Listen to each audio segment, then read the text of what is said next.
I watch as a woman about my age climbs elegantly out of the driver's seat. She's dressed as if for a night out, and it's only 2 in the afternoon. Short, figure-hugging structured dress under a close-fitting, tailored leather jacket. Spiky heels. Long hair, sleek, long legs, shiny. She looks like a fantasy. One set in a slightly tacky nightclub full of overweight, late middle-aged men, maybe, but a fantasy nonetheless. I'm in the middle of moving house, I tell myself, ignoring the fact that I dress like this pretty much every day. I have known him walk with Tiny Tim upon his shoulder very fast indeed. "And so have I," cried Peter. "Often. And so have I," exclaimed another. So had all.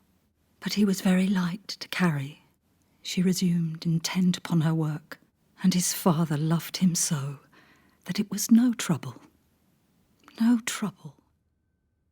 They were selfish and lazy and cruel, and right from the beginning they started beating poor James for almost no reason at all. They never called him by his real name, but always referred to him as "You disgusting little beast," or "You filthy nuisance," or "You miserable creature." A key in the lock made Faith raise her head from the stiff mattress.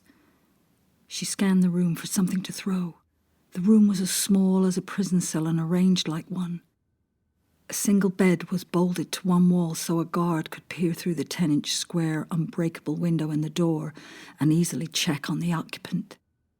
A one-piece metal toilet with no lid and a small matching sink were mounted on the other wall. The lock clicked.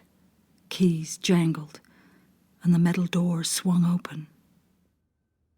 Through these 2 scenes moved 2 women whose lives and deaths would come to define the 19th century. One was Victoria, who gave her name to the era, 1837 to 1901. The other was a homeless woman called Mary Ann, or Polly Nichols, who was among those encamped at Trafalgar Square that year. Unlike the monarch, her identity would be largely forgotten, though the world would remember with great fascination and even relish the name of her killer, Jack the Ripper.